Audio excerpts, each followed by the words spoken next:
What's up, everybody? Welcome to the best 120 minutes of your day. The Chop Shop, the nation's #1 urban sports talk show, and also your midday sports happy hour. Yours truly, Robert Hatter, alongside Jim Hicks, coming to you live from Houston, Texas. But we're broadcasting all over the world via Facebook Live and YouTube Live. And let me bring somebody in here already. Jimmy, you're in the building already. I hit the button. I'm just waiting on it to tabulate. Now we in the building. God, we did this in a long time, y'all. but let's get it popping. Let's get. I mean, I got and I know when you something must be happening.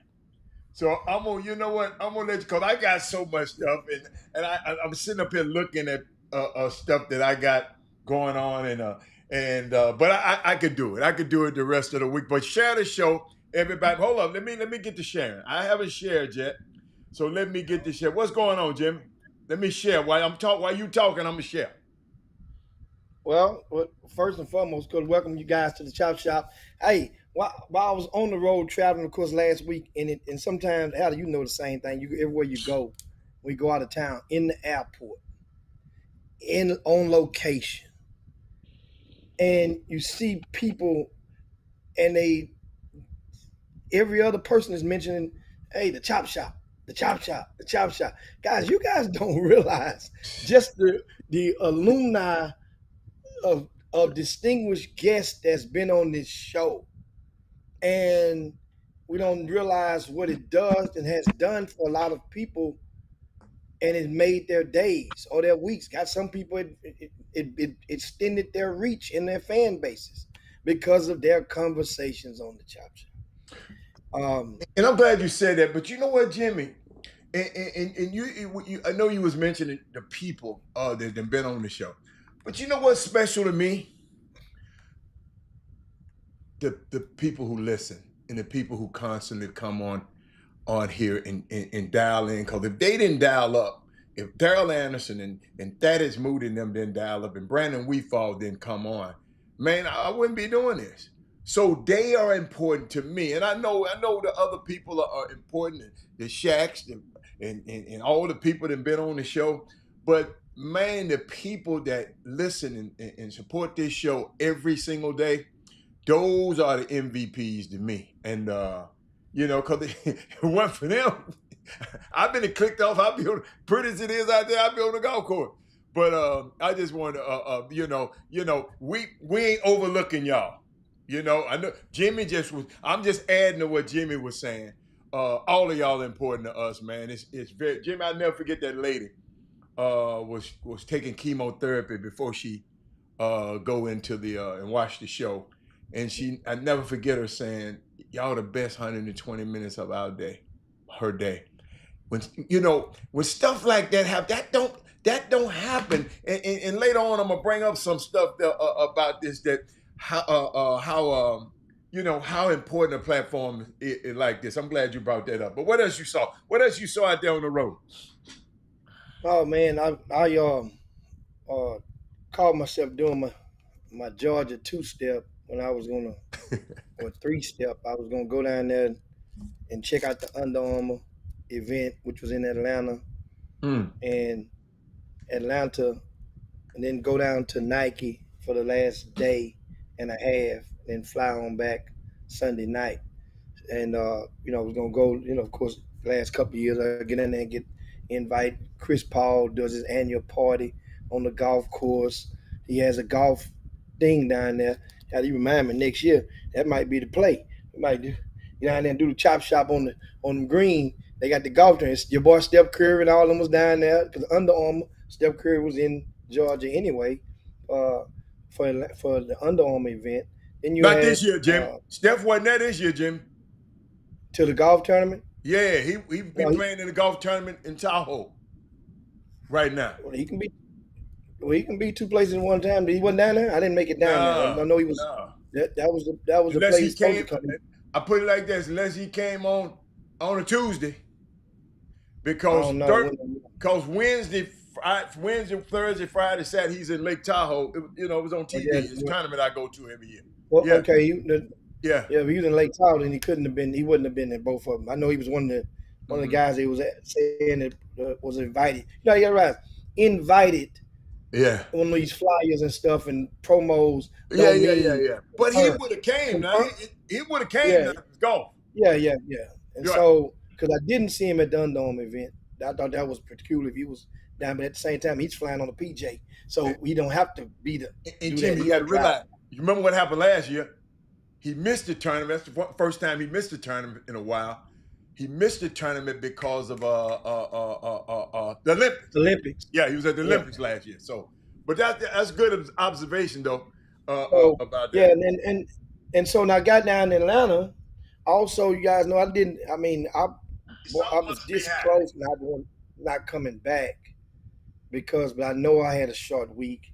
I'm back out of town again, uh, on the road in a couple of days, and because I was like, man, I want my body to shut down on the road because the Major League Baseball, the All Star In Atlanta. festivity is in ATL.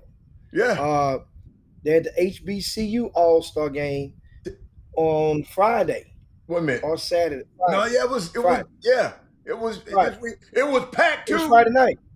They had a Yeah. good crowd there, and I was that close. By the time I realized it, I would have to go back to the hotel. You know what I'm saying? Because you can't take backpacks and all that stuff. You got to have clear packages and that type of stuff. Yeah. It was not a realistic window. By the time I actually realized, I was talking to one of the basketball coaches, shout out to Wendell Moore, Lamar University, and he's a HBCU fan.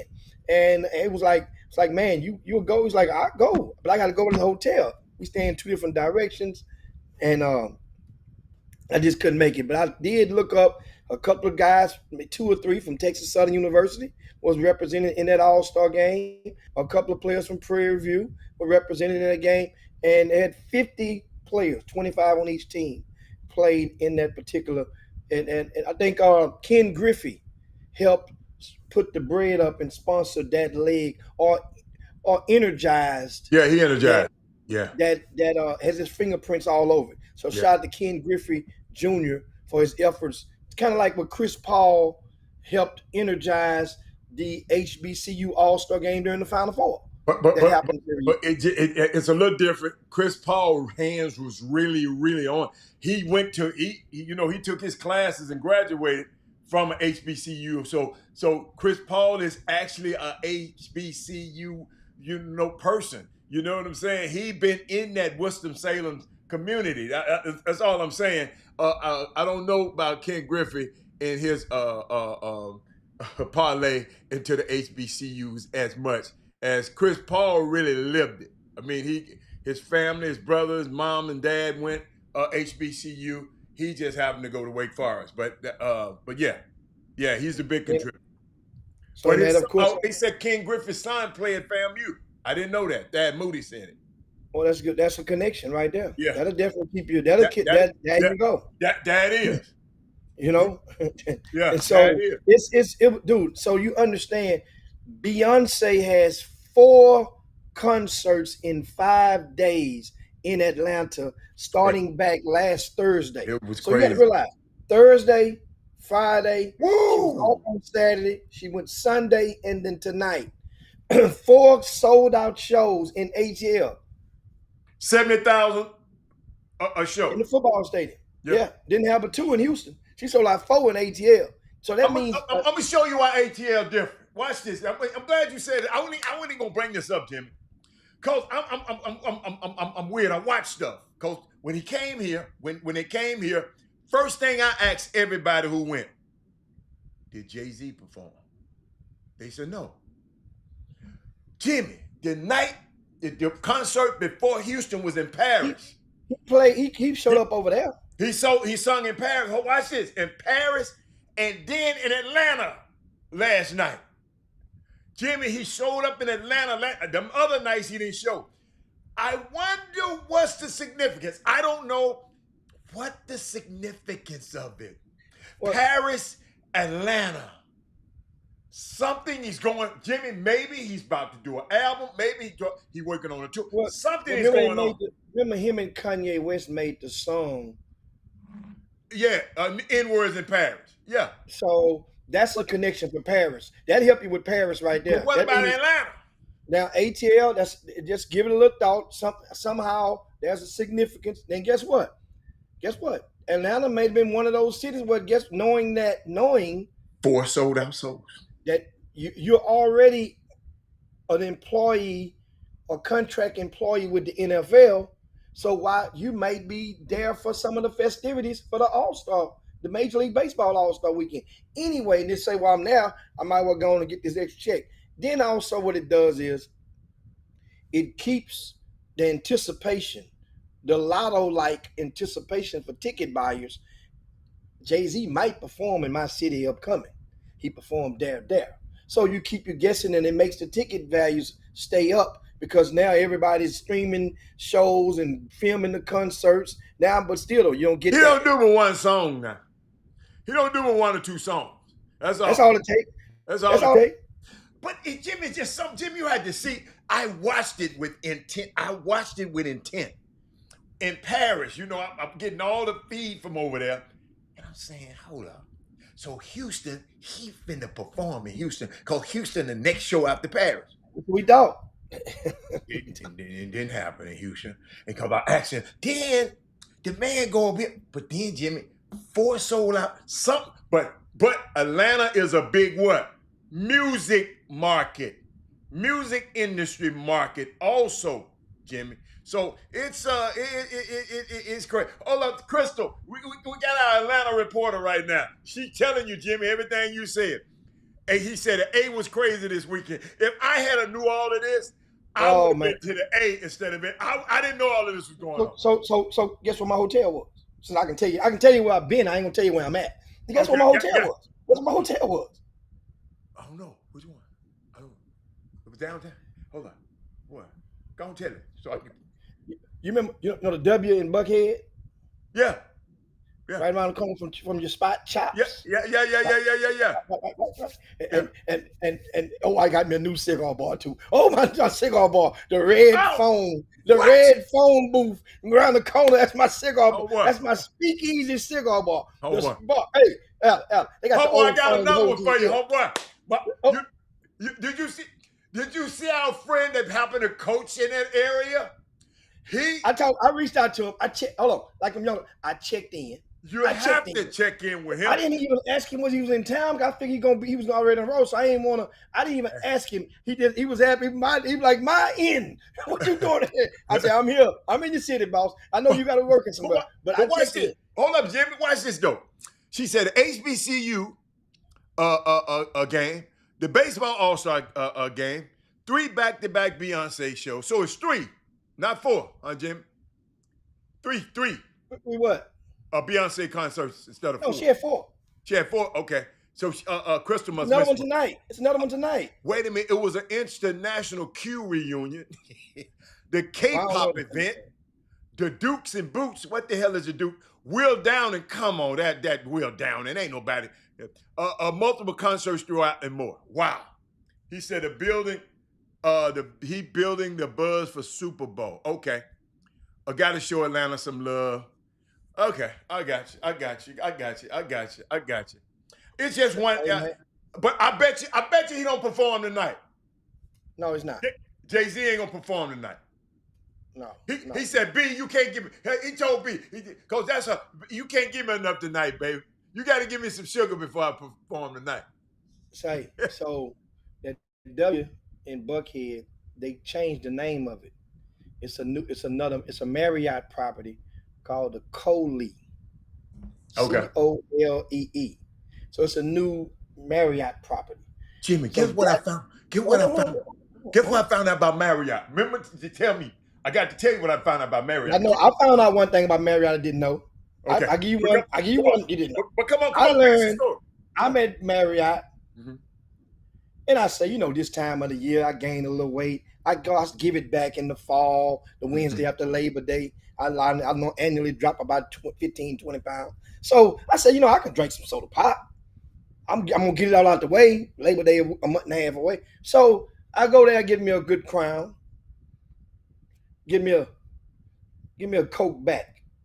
That way I can cut it. We don't have no Coke products. I never realized that I don't want to drink. I don't drink much soda water. I said we don't have Coke products, right? So I say, well, okay, well, why you don't have Pepsi? They say, well, Marriott has a contract because when they first started the hotels, Pepsi was on board with them, and they have a built-in agreement with Pepsi, even though Coke is the hub, right? Those jokers, they Pepsi is on all Marriott properties. They have no Coca Colas. I did not realize that. That's one I think I learned. One thing I Uh, learned. All Marriott properties. but Doug followed me. Doug, Jimmy, I found in America, Marriott don't own none of the properties in America. They own some overseas, but Marriott is the marketing arm of hotels now. They use that Bonvoy in their Jimmy, what they say, their membership, and they're using Marriott's. These hotels are using Marriott's Rolodex. Like you follow me, and using. And I said, "Wow, I did not know that." So I'm thinking Marriott's is in the marketing business now. It's not in the hotel business no more like it used to be, especially in America. But overseas it is. What else you got? So so I saw your homeboy T.O. He was at the hotel because a lot of the celebrities from the celebrities softball game, the co-lead was one of the partners with Major League Oh, Baseball. okay. It was loaded with you Yeah, couldn't just get up in the cola. yeah. And then they got and you're right, big coach. I ain't know nothing about it. That rooftop bar at the Coley, Yeah. you ain't got to go nowhere, but just hit the elevator button and go up and come back to your room. That rooftop bar, I didn't warm up on me at first because the DJ had old Dwight Howard looking fella with a wife beat on the first night I went up there, I describe it. You tell me what you think. The DJ had his cowboy hat on because Beyonce. So that's already was a yellow flag already. But then this big old 6'8" Dwight Howard looking joker with those pageant. What they call those things when you win the pageant and they put that thing draped around you at the pageantries with the state you from. He had a big ribbon draped around him with the word cowboy or something on there, Carter, whatever it is. Oh, that's when you get that when you go to a Beyonce concert. Jimmy. Okay, but it was 6'8" person that was born peeing standing up. I'm gonna leave that one alone. Walks in the bar with that on. I'm gonna leave that one alone. With a white beater. It's different. With some cowboy boots on and walk up there and hug the DJ. Then I'm like, I don't know. They might be playing YMCA sometime damn soon in this place. I'm getting the hell up. But boy, my point is, look at your phone right there, Hal. Look what was going on. Look what was going on the other night at the hotel. You know what that is? That ain't on the roof, is it? That's the roof. That's the roof. Shit, guess who that is? Guess who that is? I couldn't see it. Hold on, let me see. No, you can hear when they start playing. Let them hold your phone. Let them see what that thing is going on in there. Let me turn it up.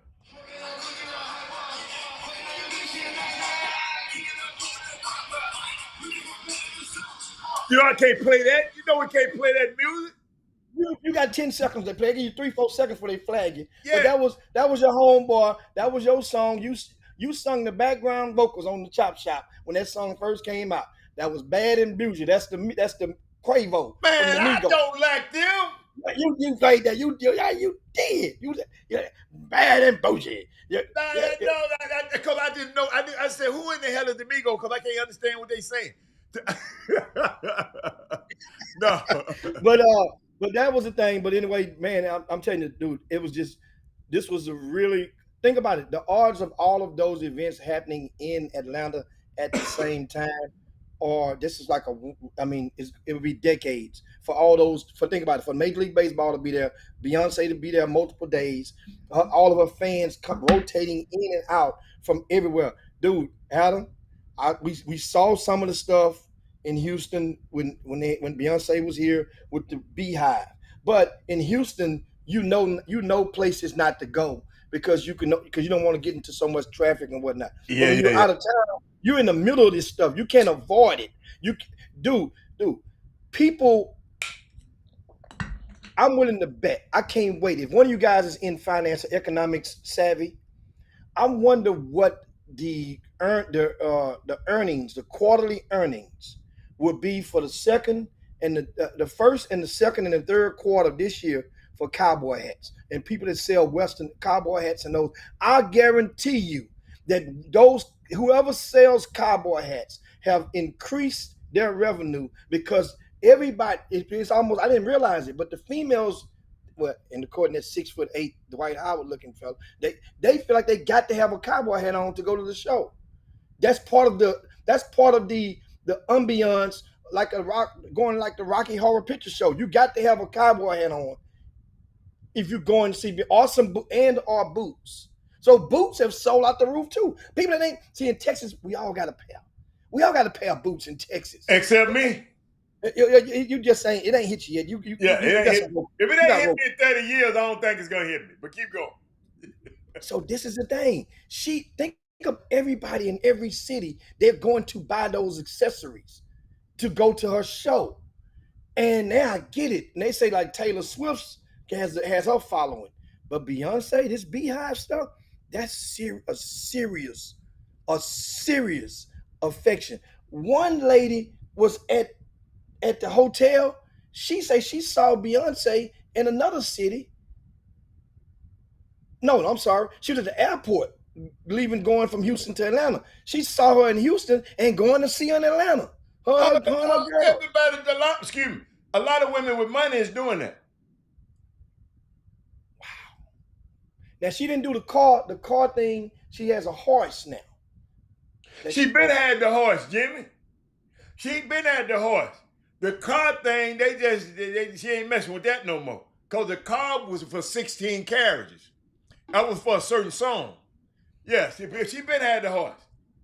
Oh, dude, yeah, do you know it's 50, what they says, 58, maybe 56 or 58 trailer trucks have to put in the city every time and put in the city and put this thing up? It costs $2 million every time to put this stuff up every time. I said, what? Oh, for Beyonce's show? Yeah. Oh, so guess what? You know the one night they didn't have the show? I told you it's like Saturday night? Yeah. Guess why? Why? Guess why? They couldn't move the WWE out the way. That stuff is big. They got their own code. So I mean they must move Beyonce stuff or did something to it and put the WWE in the facility and then got that stuff out the way and set Beyonce back up. But Crystal has a good comment. She said she worked at Coca-Cola for 17 plus years. Mm-hmm. And she said that we was talking about the Marriott only has Pepsi products syrup in their facilities. And she says that can happen because KFC doesn't carry Coke products. There are more Pepsi products carried in the West and East Coast versus the South. Now, let me add something in there for you, Crystal, being that my background in economics. KFC was at one time, and Pepsi were owned by the same parent company. Yes. I think it was called AFC Enterprises, if I'm not mistaken. The ticker symbol on the New York Stock Exchange back then was YUM. Yum. I never forget it. I'm telling you, you guys can double check me. I'm better than most at economics based on my background from where I'm not supposed to be that savvy in economics. But that's good stuff in regard to that. So that's understood why Pepsi was in KFC's. Also, Pizza Hut was up under that umbrella as well with the AFC Enterprise. I think they've spun off and Frito-Lay, I want to say, was also under that umbrella as well. The Frito-Lay and their chips, all of that. So that was a good tidbit I used to know. And then at one point in time, people didn't know Popeyes, and Churches were owned by the same parent company. That was remarkable. That's a different type of economics. But I'll give it to you up. But back on this stuff, let's talk some hoops now. Summer League. We'll talk grassroots basketball. I got a lot to share with you guys from ATL. I'll get to that stuff at the top of the hour. But right now, Summer League, you can't miss it. People are getting buzzed about it. Everybody is getting to see this stuff. What's going on? What's the reports from out there in Vegas? What your people saying? Oh, it's business as usual. I mean, You know, the people I'm talking to, they ain't they talking different. They you know, they ain't worried about the summer league. They worry about one guy on that team in the summer league, one maybe two guys on that summer league. So the rest of them they ain't think about it. So I need to find a fan because I'm talking to the executives and they ain't. They wasn't too much excited. There's a lot of stuff going on about trading and talking about how the market has changed and this new collective bargaining agreement. That was the talk that we was talking about and how it's preventing free agent. I mean, it's hurting free agency. You know, it just you ain't free. And they was talking about LeBron did the right thing to opt into that $52 million deal, $53 million deal, because guess what? If he didn't, Jimmy, ain't nobody got no money to give him. They would want to give him some money, but teams, Jimmy, do you know it ain't but one team under the cap? And that's Who Brooklyn. that? Brooklyn. And Oh, you know he ain't going there. So if you ever notice, if you watch toward the end of all of these trades, even in the Kevin Durant trades, everybody have to go and use Brooklyn because Brooklyn the only one can fit money up of the cap. That's why it turned instead of a 2-team trade, it turned out to be a 17, a 17 trade, but most ever because it's just hard. So, but I saw what you sent me and I didn't understand. And maybe you can, T.F. Brown, you sent me some, and you was just T.R. Brown, former NBA player. yeah. He's a really a good. He's a hilarious follow Mhm. on Facebook, on social media. T.R. Brown. He's from Lake Charles, Louisiana, and one of those guys that he lives in Houston, outside of Houston nowadays. But he made a post recently, and that post basically he expressed his frustrations about those who get they see one or two summer league games and you get to trying to project, oh, this guy gonna be the dude, this gonna be the guy, and most of those guys that are in uniform, the vast majority of them will not be in a NBA uniform. Absolutely. And instead of just taking what it is and taking it, you know what? It's great. It's great. It's a great insertion in the lives of many families that can go and watch some of these games and see some of these people and walk into them up and down the sidewalk on for no at no cost. But don't go jumping the gun thinking that these guys, just because they score 20 in a summer league game, that it's time to go buy their NBA jersey that they don't even have yet. That's the angle that TL was coming from. And so Oh, okay, okay, and okay. then 'Cause I he didn't went understand. further into post, and I didn't realize this because I didn't pay attention. But somebody's gonna get MVP of this summer league. Every year they name it, right? Mhm. And the last 10 MVPs, Jalen maybe Wilson. only maybe two of them are actually doing something on the NBA team right now. Of the last 10 MVPs, who are they? Had the Well, 10. well, well, well, let's just go. Let's start last year. Jalen Wilson. He at Brooklyn. Y'all don't even talk about him. Cam Whitmore. The Rockets just got rid of him. Keegan Murray. He's a starter, Jimmy. He's pretty good. Cam Thomas. He shoot every ball they touch. They trying to figure out what they gonna do with him because they ain't finna give him no money. Davon Mitchell. I was up there when he was killing. I was up there Yeah, when he was. I was at from that one. Baylor. From Who else Baylor. we got? Brandon Clark, pretty good player. Josh Hart, pretty good player. He's a Lonzo starter. Ball. Lonzo Ball is a dude. Tyrus He's Jones. incomplete. Yeah. Incomplete. Tyus Jones and Kyle Anderson. And Josh Not a Self. single All Star from No, those last that 10 don't MVPs. that don't So they never. equate. Yeah. So we're not even talking about Hall of Famers. Yeah. Not a single All Star from those names that But you it just ain't called that. out. But guess what? That's, you can't dog these guys. These guys went and performed though, Jimmy. Just because they didn't make it in the NBA. Just because, in other words, what this is showing you, just because you perform well in the summer league, don't mean that don't equate to NBA success. Is that fair? Is that fair enough for people? Just because I mean, you kill. in summer league don't automatically mean. Man, Jeremy Lin had a little success, Jimmy, but Jeremy Lin, he was in that killing. My man, off the pick and roll. What's my man named John Wall? That's how he got in. But Well, but I think. he wasn't no all-star. Well, I think that what T.R. Brown, his angle was the people, the general public who are running the social media and proclaiming that a certain person or this guy, oh, watch out, that slowed down because these guys were MVPs and they are just contributors and part-time starters at best. So that's all, and so we get. I get it. I didn't get that. Let me see. Let me read what he said because I didn't understand what the hell he was talking about. So maybe if I go, he said, because when people, he said, I see these goofies still trying to put meaningful stock into summer league, aka high dollar AAU. He calling the summer league a high dollar AAU. He said this stuff it sucks. Y'all do this SHIT every single season, still haven't SHIT about jumping the gun. Some of these kids played 1 or 2 games, and y'all got it all figured out. Okay, all right. Okay, so people might have been telling them, okay, y'all keep running into the same trap door. Y'all ain't tired of being feeble butt wipes? You didn't say butt, though.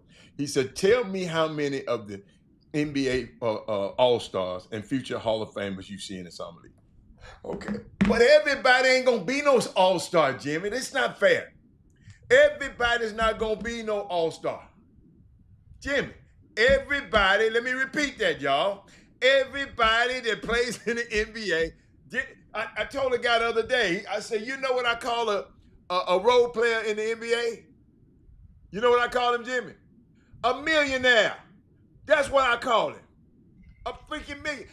Jimmy, let's say I said 30 guys at the top of the rim, and then but it was 420 guys that's role players.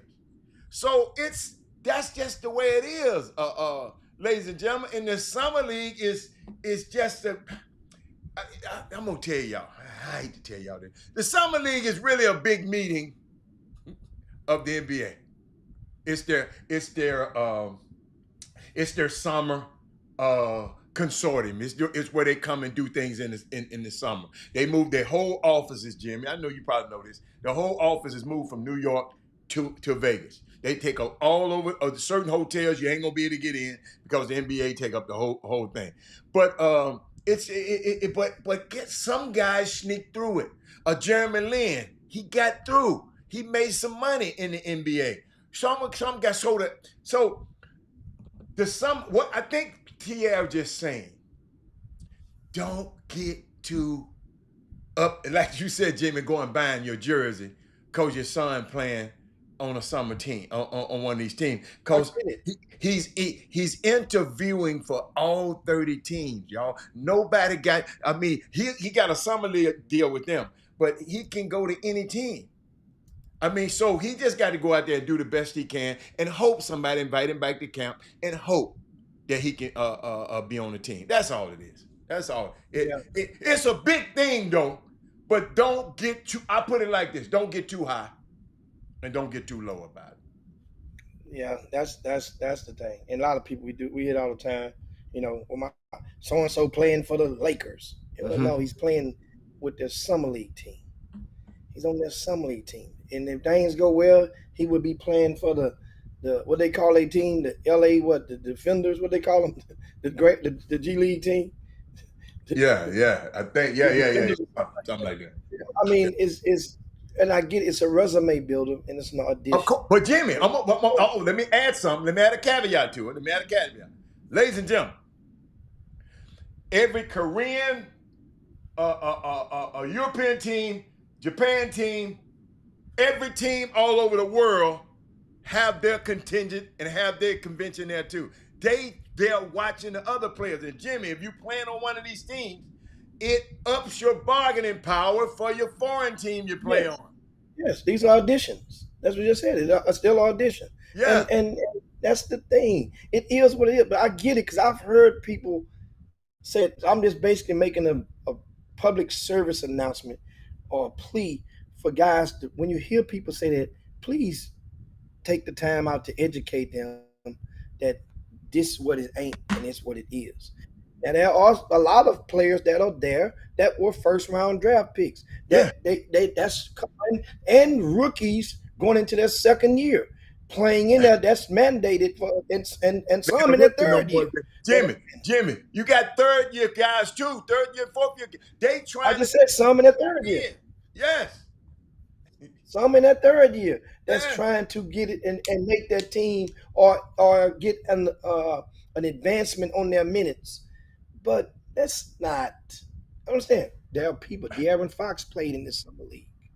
Guess Everybody what? playing it. Wimby played in this summer league Absolutely. last year.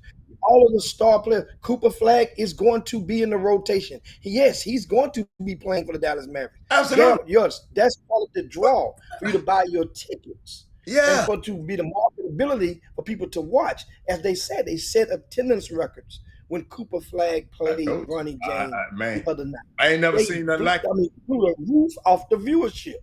And then guess what? Think about what we was at a year ago with the Bronny James stuff. Bronny James got better. Bronny James got better, as he should have got with all the amenities at his disposal. He's a second-year player now. He's got better. A lot better. I tried to. I mean, people thought I was just. I don't know what the hell they thought I was talking about. Jimmy, this NBA is just y'all. If y'all knew how hard it was, some people just think it easy. Jimmy, I'm telling you, some of these people. And I told people, y'all got to go to a game. Y'all got to come to a game up close. Y'all got to see the stuff that goes on out there, man. This thing here is so fast that it's just. You know what I would like to do though, and I would like to talk about this, Jimmy, because I know you're gonna talk about summer basketball in a minute, but I hope all of these little dudes is passing the ball, man, because watch this right here.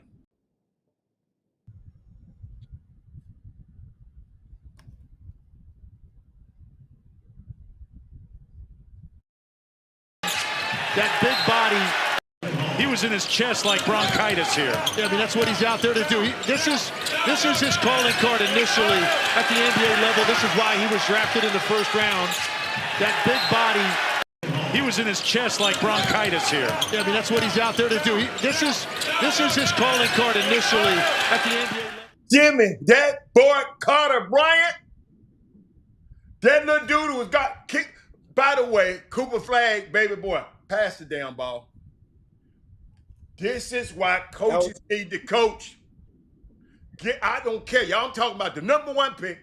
You can't dribble the ball while everybody's standing. You dribble the ball 12 to 13 damn times. While everybody watches, that's the lowest form of basketball. I hope, because people want to brag about some wins they done had this weekend. But I hope wasn't nobody out there beating the damn hell out of the ball. And this little boy, Carter Bryant, Jimmy, let me tell y'all something. He was he was 0 for 7 and with 2 points and impacted the game. 0 for 7 and 2 points, and Jimmy guarded it. Him and this boy, Dylan Harper, they had a 40-second. Hold up, I got to talk about this, because ain't nobody going to talk about this. I'm going to hear about everybody else, everything else, but this right here.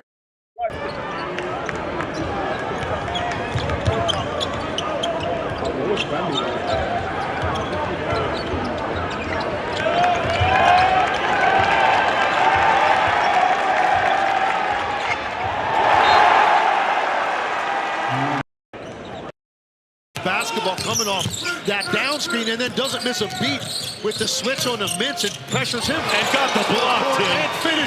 Basketball coming off that down screen and then doesn't miss a beat with the switch on the Mintz and pressures him and got the block and finish. Basketball coming off that down screen and then doesn't miss a beat with the switch on the Mintz. And the reason I said that, Jimmy, I was thinking about that little boy, man. I just watched him. I watched him and watched him and I watched him. I watched him. Imagine you getting this kid, Carter Bryant, and having Wemby at the rim. And I had one the show about Ron Harper's son. He can play defense too. Let me tell you something.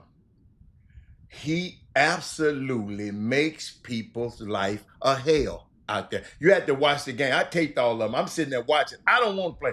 At one point, Jimmy, he, like I said, he had 2 points, no field goals, and was still made an incredible impact on the basketball team.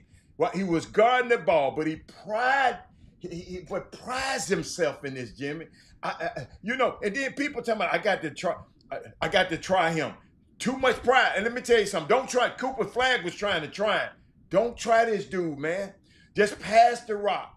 This dude, when you see someone guard the ball like that and then go block an alley-oop attempt, it's insane. Carter Bryant, I'm sorry, son. I didn't know too much about you because I didn't watch Arizona play that much. But you making defense look cool, brother. You're fighting through screens, Jimmy. He making whoever pick it up, he make them pass it. And y'all, that's not easy to do at this level. Then he switched off to make the next dude pick it up and pass him. I ain't never played against a player like this. He's guarding everything. He's sitting over and help. Hold up, when they pass it, he's still over and help defense. Every coach in America should put on the Carter Bryant tape. Every coach I ain't never seen nothing like the Spurs got a steal. Ever was over that move right there. They got a he makes a point guards feel uncomfortable. Big old long ass. Carter Bryant. I know people don't talk about defense. They all talk about offense all the time. Homeboy, you made me. You made me excited about basketball. I can't wait to see the Spurs. I don't never like to see the Spurs. I want to see that boy play. But what else you got, Jim? LJ cried. They say he had a good last game. He played it. He had 5 threes in 23 minutes, 23 minutes. And so LJ, but guess what? That's one game, and he didn't play the rest of the games, Jimmy. So they might. I don't know if they shut him down or what. What could that mean? Because a lot of guys are going to play. He might get hurt because his feet be still hurting a lot. That's what I'm saying. What all could it mean? No. I don't know. I'm talking about in the past. So let's look in the past. When you see certain players might play and they'll say they're gonna shut them down. I've heard guys say that, NBA guys say, well, we shutting them down after 2 games, after 3 games. Certain players, they know they're going to play all of the games. And from what I got out of it is, it could be for a number of reasons. Number one, that's taking minutes. That's minutes that can be allotted for players that you really need to evaluate. Very well, yeah. So you need those minutes. They don't, like Cooper Flagg, he ain't going to play every game. That's guaranteed. They're going to shut Cooper Flagg down. Jimmy, let me help Corey Wemby. He's saying I don't know what you meant, Corey, but to me, you saying he was a lottery pick.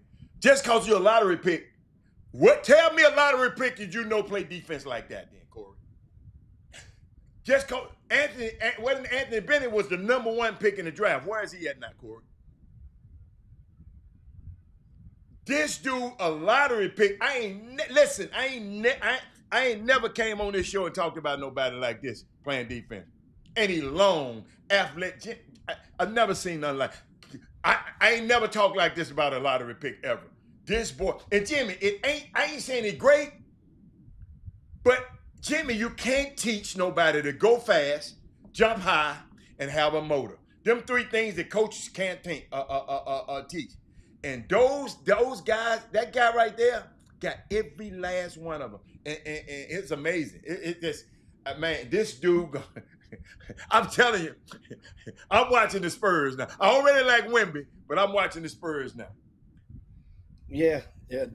So I think it's good. It's good stuff. We're talking summer league, NBA summer league basketball right now on the Chop Shop, and what not to be cautious when you see some of these guys, and to not think that everything's going to translate over, because a lot of the players that they're playing against are not NBA players. So that's like we They watched NBA a clip with prospects. Cooper Flag. Whoa. They NBA Prospect. That's what I'm saying. Prospects, but ain't players. That's like we just watched Cooper right. Flag a while ago. Cooper Flag. Most of the players that Cooper Flag played against in college were not equivalent to any of the players that he's going to be playing against in summer league. And the players he played against in summer league are not the equivalent to most of the players that he's going to play with in the NBA. To all of the layered. players in the NBA. Jimmy. And Byron Wim, he wrong for this, but Byron Wim is absolutely right. I didn't like the boy when he had on that ugly ass outfit at the draft, Jimmy. He had no shirt on up, but I thought he was a little different. I thought he hung out with Dwight Who you Howard. talking about? Which one? Marcus The Bird? dude I'm just talking about, Carter Bryant. He had a suit on with no shirt up on it. He had a suit on with no shirt up on it. He was looking a little different. But out there on that You floor, know what? Jimmy, out there on that floor, oh my God. Y'all got to watch. Y'all just go Google Carter Bryant highlights at the Summer League. And then y'all see what I'm talking about. But keep going, Jimmy. So in the as a career businessman in the side of the fence that includes agents and representation teams and marketing and all and whatnot. Tell me this thought. Do you think that his marketing team dropped the ball on a potential sponsorship opportunity based on what he wore to the draft? And here's what I mean. You got a picture of it? I don't feel it. I don't want to, because you on the show. Here's what I mean. Just me, with my certain things, street. You don't have to go to MIT to understand street sense and culture. You're trying to create and establish a new culture by wearing this suit with no shirt up under it. People done that before, but if I got a client that we're gonna go out there on the plank and do that, and you're going to do it in a timely manner, I'm going to contact every deodorant company I know and try to get them to come aboard. That way they can go and prove that your deodorant, he's going to wear this, and he's going to still smell good as hell 4 hours later. Yes, you do, Al. That's what you got to do. And you cross market. And guess what happens then? You picked up a deodorant. The only black guy we know that's on a deodorant commercial is that boy from Galveston, I think now, that the Old Spice. I can't really watch them commercials. He's doing too much. He's holding his lips a little bit too tight while he talking on those commercials and all that old stuff. No. So listen, they dropped the ball. Carry on. They dropped the ball. So, he is looking like a hold on. Somebody make it big for me. Here it is. What kind of lapel is that? I don't know. Ain't no lapel. I know who didn't make that suit. I know who didn't make the suit. Not the homeboy. Not my body that made my suit didn't make that suit. No, CJ made Jeremiah Fears and Ace Bailey. So that's crazy. That was crazy. Of course, you just tuned in. We're 11 minutes away, and we'll start talking grassroots basketball and taking all your questions and all your thoughts. So get yourself queued up. You can share the show right now to let all those parents know. They might hear their baby's name called. Let some of the grassroots coaches know.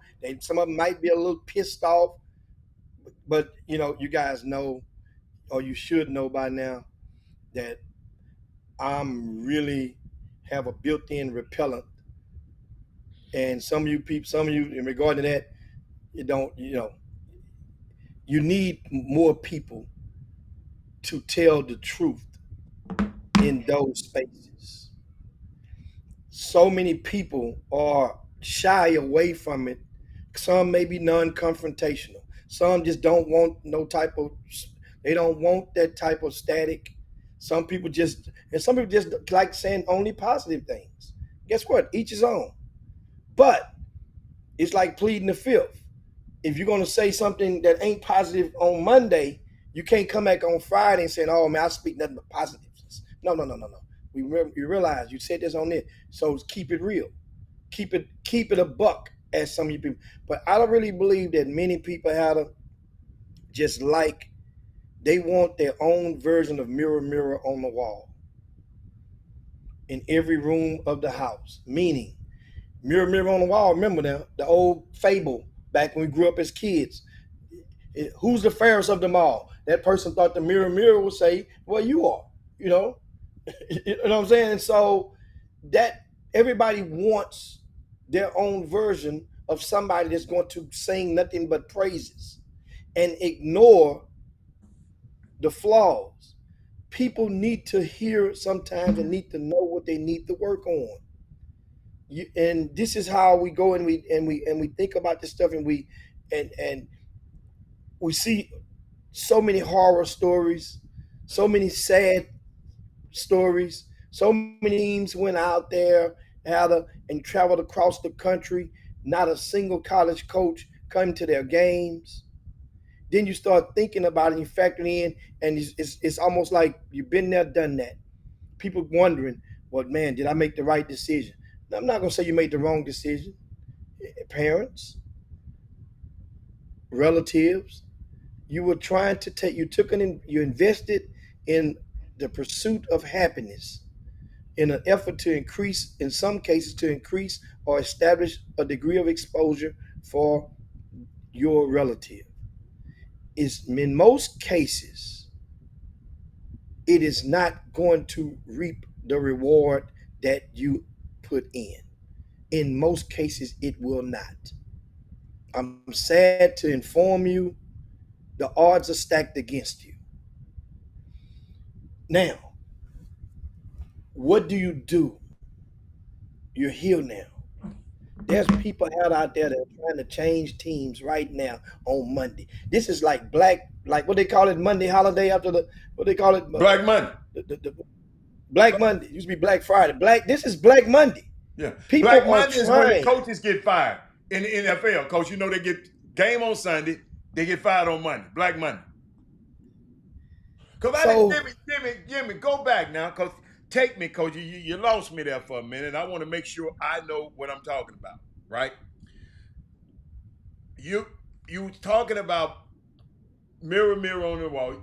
You're saying parents making wrong decisions. Everybody go. Jimmy, I've been around this thing a long time too. And everybody ain't gonna make the right decision.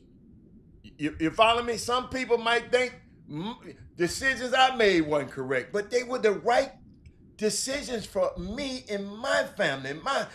I'm not letting nobody else. I'd rather, you know what, ladies and gentlemen, I'd rather, if I make the mistake, it be my mistake. I don't want Jimmy telling me something and it don't go right. I'm gonna be mad at Jimmy. That's why I don't listen to what these people are telling me.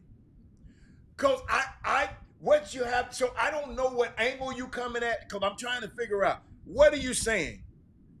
People, it's too late, they trying to change teams. You're talking about summer basketball right now, right? Yeah, we didn't talk about NBA. So we didn't transition to the NBA. So we talking about, I knew you was talking about grassroots basketball. I knew it. Yeah. In your tone. So if some people might have been following us, don't know we switched. Because we just got through talking about the players, right? So come on back to me and now explain to me what you feel that's going on in this community. Because guess, Jimmy, these folks these days have a platform and a vehicle that people didn't have 8, 9, 10 years ago. If a person has sit and watched and studied and listened to this Chop Shop advice, not all, and just apply it in some area. Every area might not work for you, but if you listen to this advice, I remember this mama used to be on there talking about she taking notes and hold up. Read your damn notes. Just don't take them, Jimmy. Cause Jimmy, a lot of these people be sitting but when you got the advantage, we giving you a cheat sheet. But what happens, Jimmy, I think, is these people, I don't care what them on that show say about them. My son is this here. See, we got a lot of that now. I don't care what they do. I understand you. But come on, Jimmy. Come on. I'm just trying to figure out what you're trying to get. What you trying to get. Huh? Well, that's what. And so, in regarding to a lot of people to get to this point, and you want to uh, think the world has come to an end. A lot of parents that feel like, man, this stuff is forsaking me. And like you're saying, if more people, we get it. A lot of the parents that started off watching the Chop Shop 8 years ago, their sons may have been in the ninth grade. Think about it. I mean, those parents' sons are graduating college now, Mm-hmm. and then the torch or the baton isn't properly being passed from parents to parents. Whereas if each one could teach one to what to beware of, you're not here. That ain't your responsibility. I get it. To go and just take everybody through the alphabets of what they should expect going through the grassroots or AAU basketball sector. But what you could do is let them know to at least get the pressure on the tires before you drive off in the car, to at least check the oil before you go and you crank the car up, to at least look and see if there's any coolant in the tank in there before in the radiator before you go and crank it. Little things you can let them know that can transfer over, and it's not just no matter what car you get in. You should do those three things, and your life would be better. Ask questions. They don't ask the proper question. And guess what? After I was there, we got 3 minutes before we get to the top of the hour. And I'm just trying to parlay, but I guess we can start a little bit early. Come on, we start early.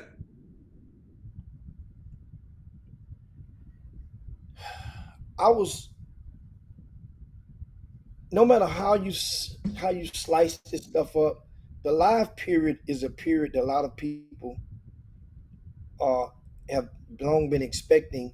They're training and trying to develop and improve their skill set for the opportunity to display it in front of college coaches during those 72 hours or so. And there's another live period coming up in a couple of days for this week. Well, when a parent has to sit there and some kids, if you're paying attention and you're thinking that somehow you may have been led to believe that all the kids are equal. They're not.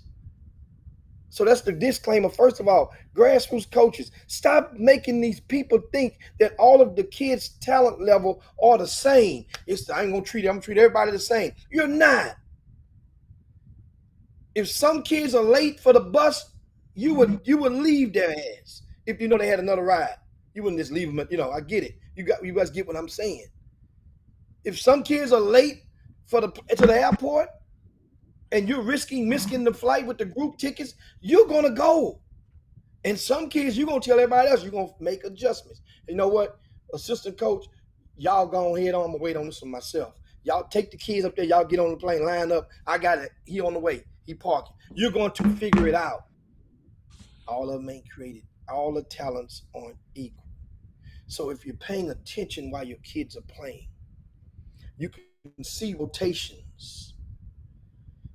And when you're playing in non-live events, that rotation, if you watch college games and you have no remorse, you don't feel sad at all when you watch what was the rotation for Texas Southern men's basketball last season when they played non-conference? How many did they play per game? About? I didn't keep up with it. I just didn't keep up with it. I I'm gonna didn't keep. say it was safe to say they played about nine players, Yeah, 10 players. I just didn't But keep up with it. I don't want to then get when too strong. conference time play, okay, do you remember what the rotation was when we got to the SWAC tournament? Oh, it's short. It's short in swag. About 7 or 8, Yeah, it maybe always 6 or short. 7. Yeah, it always short. So this is what happens. Even in the NBA, the same thing happens. It shortens in And the so if you guys, yeah. so why do you think it should be different with the grassroots? It happens. That's part of the game. But in When you summer get to the money basketball, game, Jimmy, in summer basketball, people come on them teams to play. They ain't coming on them teams, especially if you travel ball. You ain't coming on that team. If you ain't good enough, don't bring me. If I ain't good enough, don't set me on the damn bench when I go though. If I'm not good enough, I shouldn't be on the team. Let me repeat well, that. some people, what? Go ahead on, repeat If it. I'm not good enough, leave me at home. But But every don't bring team, me up there. My mom and them coming up there, and you set me on the damn bench. And the talent level between me and the next guy ain't that big. Jimmy, I've been there. I've been there and I've seen it. That somebody can be better than the one in front of him. But and some of and these and guess summer what? leagues, summer teams, they just got certain people that they want to play. Hannah, most people don't. You have signs that are right visible in front of you before you get to that last live period to realize it. That's just when the water starts bubbling.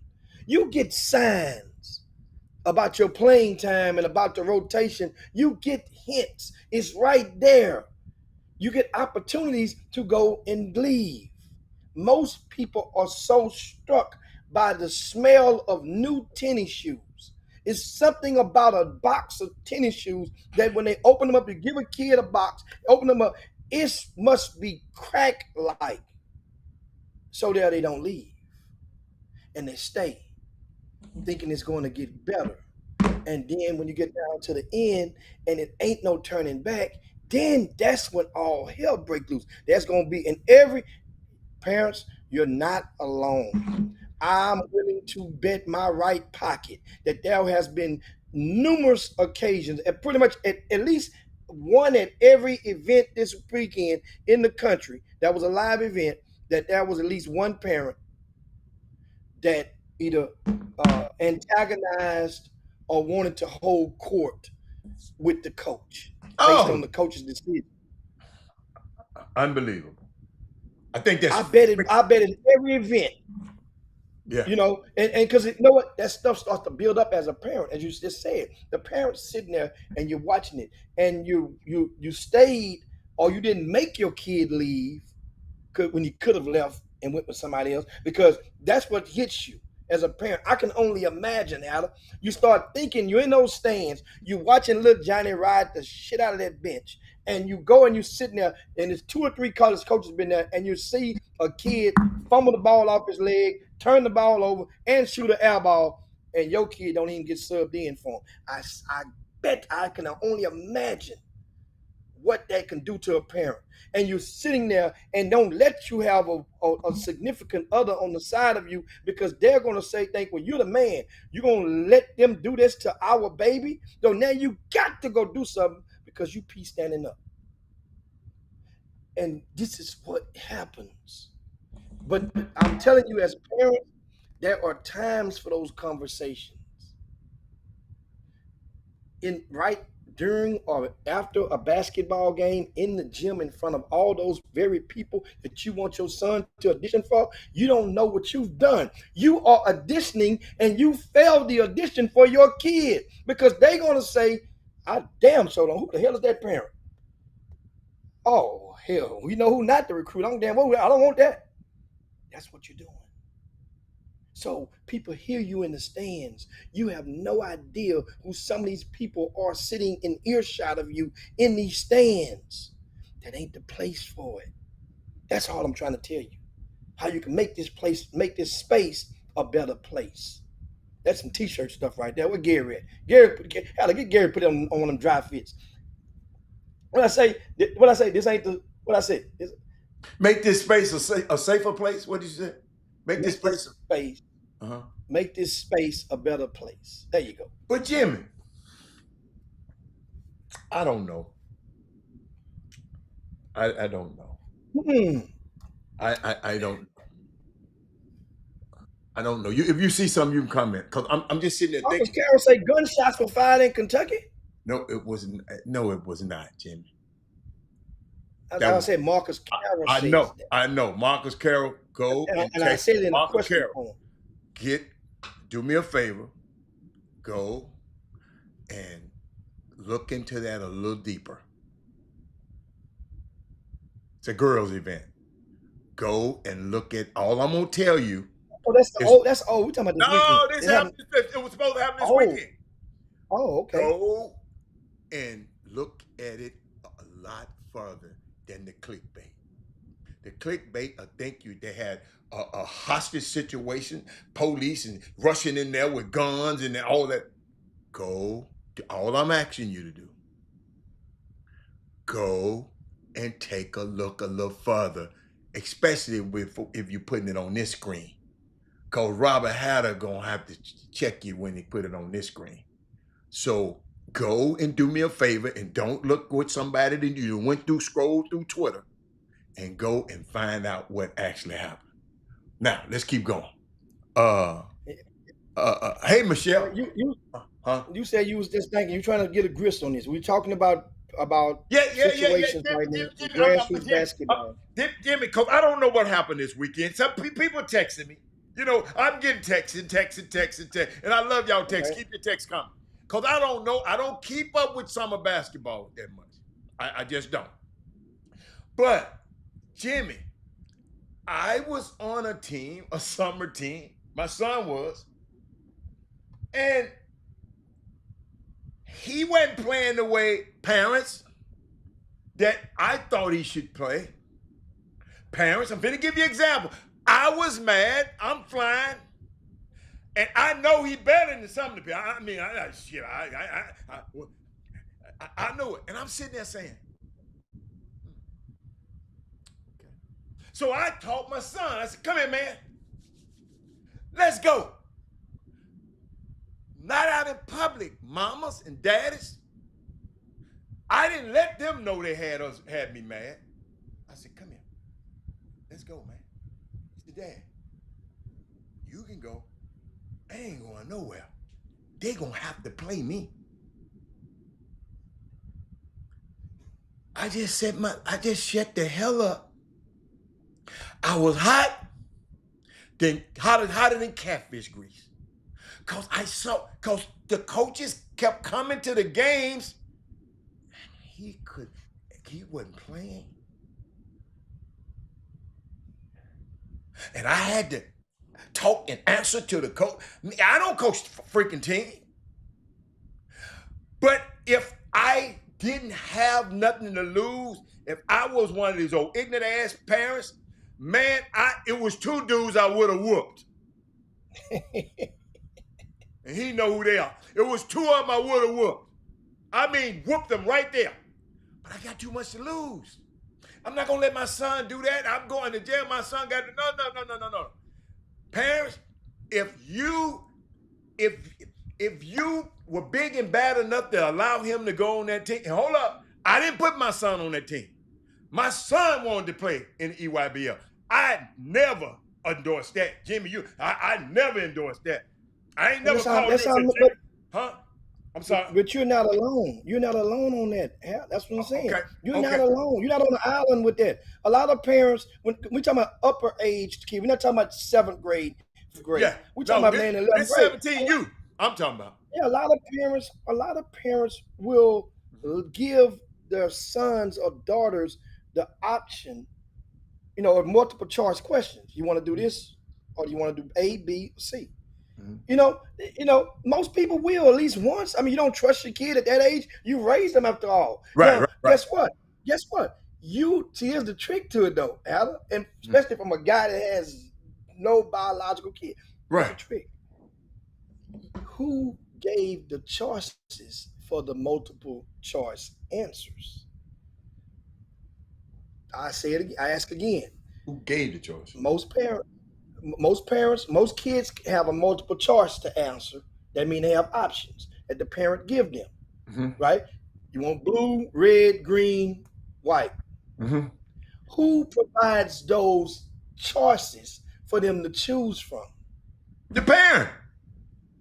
Bingo. So that's what. So it ain't like you saying it ain't no E, none of the above. You No. giving them A, B, or C, or A or B. It ain't got to be D. It can be A, B. But you want to do this or you want to do that. But you giving them the choice. But Jimmy, and that's I know, but there's some rotten ass Negroes in this summer basketball community. Some probably watching right now. They rotten to the core. So, some of these parents know that. So it's a lot of stuff that happens, man. We know, but parents, you can't embarrass your son. You can't. Guess what I did? I just said, when my son said, Dad, I ain't going nowhere. They're going to have to play. I said, okay, I'm going to shut up. I just sit back. I went and watched, hold up, Jimmy. I went and watched some more teams play. Because I'm pissed off at this team. I went and watched, I went up there and Way and Boo Williams up there. But I never forget it. But parents, I know how you feel. I was hot, but I wasn't going to let these dudes think they could get me hot like that. I said, okay. Because guess what, parents? I knew he was good. He going to play somewhere. He going to play in college somewhere. You got to have that much assurance in your son, parent. Whoever I'm talking to, whoever these people are talking about, whoever left for term, man, you got to have so much. You got to be self-assured that your son can play. And then you can't worry about that other stuff. Because those dudes control those teams, Jimmy. Those dudes control the teams. You don't, and if some people that's in control of some of these teams, I wouldn't let my worst enemy play on their team. But guess what? If that's what you choose to do, you can't, like Jimmy said, if I'm getting these texts right here, it's some more coaches getting this text right here. If I'm getting these texts right here, so I don't want you to put the kid in a bad situation, man, because you're mad at them guys. And Jimmy, and in the parents' defense, I know how mad you can get, man. I'm not no dude sitting up here just telling y'all something, because I know it almost drove me to choke somebody. But I said, man, why am I choke this clown for? He can send me to jail. It's gonna be on the news if I go to jail. If something happened to him, it ain't gonna be on the news. So how in the hell? I got more to lose than him. Parents, you got more to lose because your baby is at stake. That's your baby at stake. And you're gonna keep on going, Jim. And thank you, Miss Michelle. Whoever this said, Michelle, Michaela, she said, yes, it's a lot. And let's just call it, Jimmy, I know you do business with these guys, but guess some of them are full of stuff. Well, some of them, some dogs, you're not, or some leopards, you're not going to get to change their. And you can't. There you go. Say no more. So that's I've grown to learn that. So all I could do, as I said before, I used the analogy with an automobile. All I can do is suggest for parent to ask certain questions. And as you ask certain questions, then you can probably get your answers right in the midst of those responses. What you got? Jim, can I make a public service announcement? Go ahead. Can I make a public? Parent, a coach shouldn't have to text me this. Parents. I'm talking to the parents. Parents, I want y'all to understand. I was where y'all were. Jimmy admit, Jimmy said, I ain't got no biological kid. But I was exactly where y'all were. And Jimmy was on the other side. Jimmy was the enemy. And me and you had conversations back then. Yes. Right? Because I I would go and serve as a de facto liaison to go and say, well, hey man. Then finally I remember one time, I don't know where we was at. And I remember one time I just said, you know what, man? Your son ain't for to play in front of this dude because Yeah. don't you realize his daddy or his uncle or somebody, godfather, is the assistant coach on the bench. You're not playing in front of him. So let it go. That's what I said to you. I went off. So at that point, sometimes when you say stuff to people, you don't care if they don't say nothing to you no more. You don't care if you ain't got to call me no more. You ain't got to. I just gave it to you so you can leave me the hell alone. This is what it is, man. But you know what? I remember we were somewhere and I gave you that spiel. But it was so blatant. But you told me, said, dude, no matter I know what you're saying is true. But them folks, they got to play them folks. And guess what, y'all? That's the way it is. But guess what? At the end of the day, it worked out for everybody. If you just stay the course, if your kid has it in him, that's it. That's right the there. if. See, many of y'all. That's the if, Jimmy. Many of y'all been bathing your kids with the wrong kind of soap. There you go. Get his ass some Irish Spring or something. Stop bathing your kid with some Dove at their young age. Let them get on to buy their own Dove. That costs money. Get their ass some Dial. Bathing these boys. Get their ass a bar of soap. Let them know how to hold a bar of soap. If they ever get in trouble for the wrong night and take the wrong turn, they got to learn how to hold some soap. Let their ass hold some soap. That's a whole other topic. And I couldn't get mad at you for telling me the truth. I just took it. And I never get, but I'm telling my son messed me up. Because usually I said, man, let's go. He's saying, let's go. He said, no, that's when I knew. Parents, y'all listening, that's when I knew to him. He felt like he said, Dad, they got to play me. I'm going to make them. They're going to look like a fool. Because when I get in this game, they're going to look like a fool for having me on the bench. But parents, I just don't want you out there, Coach. I told you I just get a text. You can't go and tell a coach this, summer coach this, because I would have put you off my team. I don't care if we win or lose, my son need to average 20. You can't tell nobody that, parents. Parents, and I know this coach ain't telling him no. You can't tell parents. I'm talking to you. I was one of y'all now. You can't tell no coach. I don't even know how to even tell no coach that. That's embarrassing. Jimmy, the nerve of some of these parents, I know I can't make him average 20. Jimmy, some of y'all kids, I can put him in the gym by himself and his ass won't average 20. Jimmy, I had a parent tell me they don't care if we win or lose. My son needs to average 20. Unquote.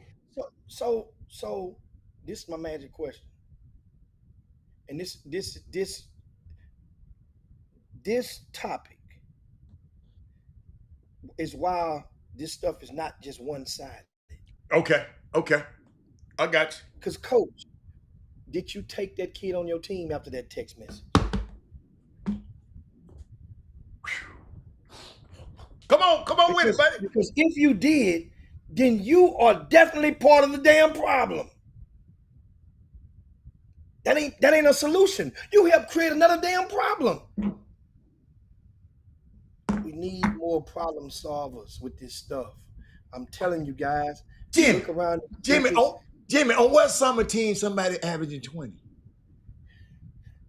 When you're saying that, you meaning I'm thinking you're talking about the top shelf, the sneaker circuit. Jimmy, I'm talking about the lower shelf, any shelf.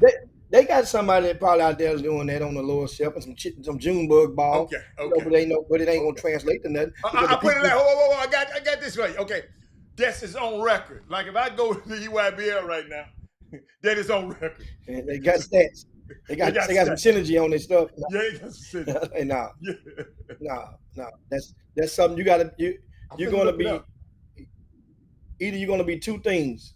The guy that's averaging 20 points on one of those circuits is either going to be deemed a pro or his team gonna be in last place.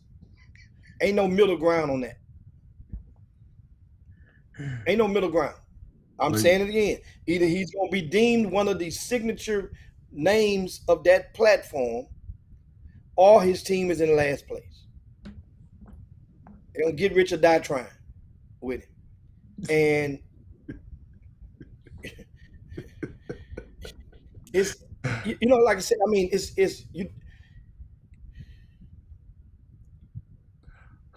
we know that today's kid is not what yesterday's kid was, but the way they're cut, as I mentioned and related to a while ago. However, there's a softer version of these platforms. It's so quiet in these gyms now. People scared to talk shit. I mean, I'm not talking about antagonizing and cussing, but it's way to combat and it's way to try to get in a person's head. If you're on the court, it's ways to go and try to intimidate a player. I go a parent right there. Yeah. Right. Yeah. She says Damon didn't play much when he was with the Houston Hoop. Team was stacked. L.J. Rose, Rasheed Suleiman, J. Michael Reese, right, and others, and he was frustrated. Coach Gibson told him to be patient. Yeah. It worked out great for him Yes. because he stayed and fought through the adversity. Because matter of fact, LJ didn't play in the NBA. Rasheed didn't play in the NBA. J. Michael Reese didn't play in the NBA. Only one played with her son. How about that? Something? How about that? Ain't that something? And he's not the first, ain't the last, but this is a testimony from a mother of a son that's been in some of y'all positions. So here's what y'all can do. Put that thing back up there one more time. Okay. Here's what y'all can do. In case, go follow. You're a single mom. Go follow her right now and send her a DM. If you're a single mom, if you're a mother, period, of a player, contact Miss Laura. You see, men will get y'all to contact other people. No, single mom. And Jimmy, tell them men, don't be trying to call and slide in Laura DM. That's why I just said that. That's why they're gonna be in a DM. Hey, big head. No, don't do that. No. What you do? WYD. No. Leave her alone. Laura's our partner. Look. I'm serious though. If more parents they feel as though they don't have nowhere to turn, because once you get to one coach and he lied and you find out or you suspect that he's lying, go to the next coach, you suspect he's lying. He just a better version of the liar that you met at first. Then you meet another one, he don't tell the truth. Then you feel like you're helpless in this basketball space. There are people that you can talk to how you can navigate through this stuff. Because your sons, the odds are already stacked against them. If your son is in high school, listen to me, we gave so much cheat code on this stuff. Somebody asked me earlier to ever post it to one of the shows. If you can find that show, man, let us know. That we damn sure repost it. We gave so many sermons to help parents. Yeah. Somebody earlier we shared at one show. Here's what I got on the cheat code. If you are in high school and you're playing 17U, in case you didn't know, most of those kids who are ranked in the top 10 in the state, some cases top 20 in the state, most of them are not paying the fees that you are paying. Most of them have deals to where their parents are getting flown free nowadays while you're paying. That's just the cost of doing business. And guess what? It really ain't your business for what that other parent and that coach is doing and working out with them. You try to work it out yourself and say, well, my son ain't gonna play for you unless you fly me to here, and here. And guess what? That coach gonna make a decision and say, well, kick rocks. And guess what? Then you'll know your value. But to go, and I strongly encourage some of you parents. We used to have Ashley on there all the time. Miss Ashley Jones was great. Her son played at Jack Yates. They went to state. He went to North Texas, and people counted the son out. He ended up at Michigan this past season. We'll have 2 college degrees out of the deal, Adam. We'll have 2 college degrees, and she was very and a helpful. nice little NIL package. But keep on going. And so it's a lot of women who have been what some of you women are. And I get it. You don't want to comment. You don't want to see people's name because there's a host of men and they'll be in your DMs and you'll basically be telling on yourself. I get it for this conversation, but go contact some of those. There's parents. How did you navigate seeing your son being hulled out, being snubbed over and over and over again, and he still ended up getting that scholarship or that free college education? That has to be. I mean, because for some people, depending on what your kid is made of, everybody kid ain't tough on the inside. I know.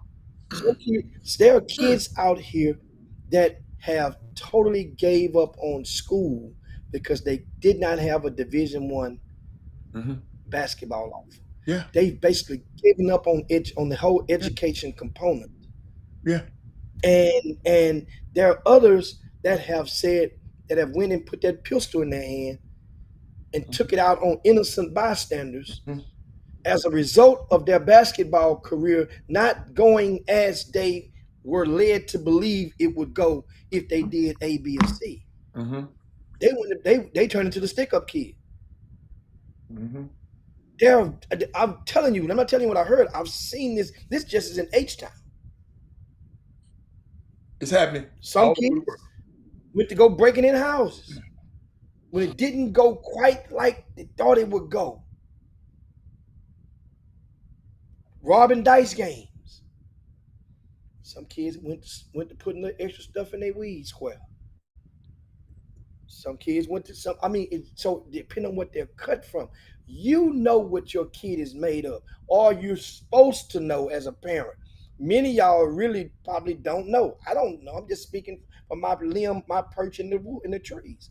But many of y'all may not know what your kids are made of because every time your kid get into a skirmish on the basketball court, before the kid can even solve it himself, you done ran out of the stands on the floor. Why these grown men always talk about my son? Well, they talk about him when he doing something good. You don't say nothing. But when he go stink it up, you're mad at everybody. You're hating. Man, boy, I got a hating story. I wish I could tell this story about some. Well, I'm going to go call a friend of mine and tell him, who is he? He hating on my. Man, he don't even know your damn son. And the little damn ball beater. You talking about somebody hating on him. What's wrong with y'all, man, out here, man? Just cause somebody said, man. Listen. If I go see Lil Johnny and Lil Johnny don't, listen, I told Jimmy, my favorite thing here, when I walk in the gym, I should be asking somebody, who is that? Who is that? Who is that? Because I come, Doug, who is that? Jimmy, who is that? But he got to be doing something, Jimmy. You know, I'm laughing. I love to tell this story. When I walked into the gym, thank you, Doug. Thank you to everybody who wished me a happy birthday. Thank y'all, man. I thank y'all so much, man. Y'all, yes. I had a ball. When your day? It was, shit. My day every day, though. See, that's what y'all don't understand. My birthday. I thought your stuff was like June the 19th or something. July the 10th, man. July 10th. I mean, July the 19th. July, no, 10th. Penny is the 18th. So that's why we keep up with it like that. But no, but Doug, I just sit there and I was just thinking about mamas and daddies. Your son got to do something special, man. He got to do something. He ain't got to be good. Like the little boy I was just talking about. Ain't nobody, Jimmy. How many people talk about Carter Bryant like I am probably today? A lot of people ain't even watched the summer league. But I watched Carter Bryant, ladies and gentlemen, go back to the beginning of the show. I saw this guy's defensive intensity. He was like a madman. And I was sitting there saying, who is that? Michael Brown, Jimmy. I never get. A lot of people told me, Robert, I ain't never heard of the dude. Jimmy, and I told you, remember I called you, I said, man, I was at Vegas for the Battle of the Border. And I walk in the gym, and I see this little boy go up and down the court. It didn't take me but 4 times, y'all. And I took my butt out of my seat and said, hey, who is that? Now now they saying, he went and started in USA basketball. He's going to Louisville. And now they saying he might be a top 5 pick. But I saw this little kid when I walked in the door. And Jimmy, he didn't hit but 1 basket. But it's the other stuff he was doing. I said, he just looked different. And that's all it is. Everybody ain't going to be like that. Everybody ain't going to be like him now. Hold up. No. Your son. But your son should have something. When I walk in the gym, I should say, hey, Ben, Jimmy, who is this kid here? Who is this kid here? So I love to tell that story because you just got to, in basketball, y'all, it's different. And sports is different. It ain't cause I like you. You just got to be good, man. You got to be good. Doug tell me he a bad dude. But Doug, Jimmy, when I walked in that building, y'all hear me? When I walked in that Battle of the Border, I'd never heard of Michael Brown. When I walked in that building, Jimmy. That's why sometimes. I'm sorry. Go on. That's why sometimes it's so important, and you guys, a lot of college coaches, they'll do the same thing. Okay. And I evaluate people. So I was watching college coaches and, and watch how they approach, because I know I'm going to see a lot of those guys this weekend. So, hello, Miss Carla. So what I noticed is a lot of them will sit there and they'll stand there and watch a few possessions of a game. Not the game they came to, but like they're in transit from one court to another. Many coaches will stop, and some coaches may have 3 possessions in them. Some will have 5 possessions. Some go 2 minutes on the clock, but they'll give it that much before they either go and open. Then they're going to open their book afterwards to see who they've watched, and they might have a name recommended. So number 2 is Robert Hatter. Oh, that's Robert Hatter. Not go to the book first, then go and see. They would go and do it vice versa. That's the proper way to get a true assessment, because that way now a kid that you'll give all kids the fair shot, because you're watching all 5 of them that's on the court, or all 10 of them on the court, and you're giving them 3 possessions to show you. That's why I tell people, you never know who's watching. Guys, parents, please get your kids to understand this. Every possession now during this particular weekend is an audition. It used to be every game is an audition, every possession. So if your kid is on the end of that bench, there's going to be a last guy had a subbed in no matter what team you play on. Ain't nobody doing no 5 in, 5 out in the live period on those 17 under teams. This ain't USA basketball. Ain't nobody doing that. So here's what you got to do. If nothing else, and your kid has been, if his minutes has been on the back end, or he's the last guy off the bench, or the next, or he's not the first guy off the bench, for that matter, here's what you have to tell them.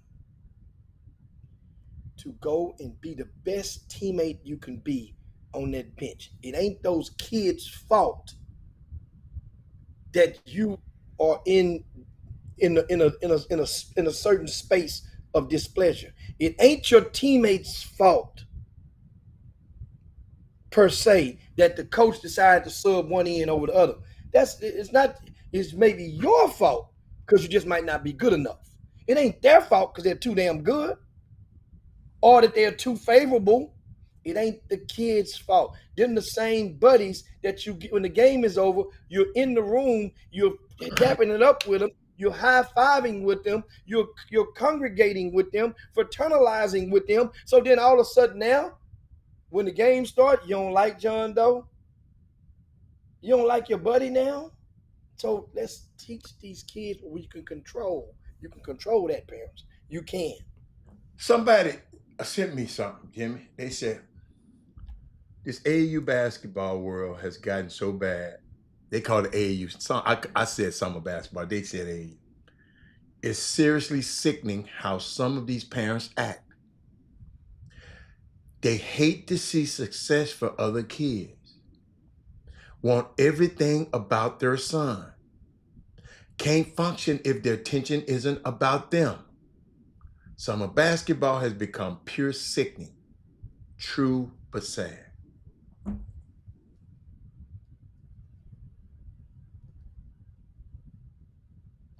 Then that's it. It takes a strong, confident head coach to keep the dads in check.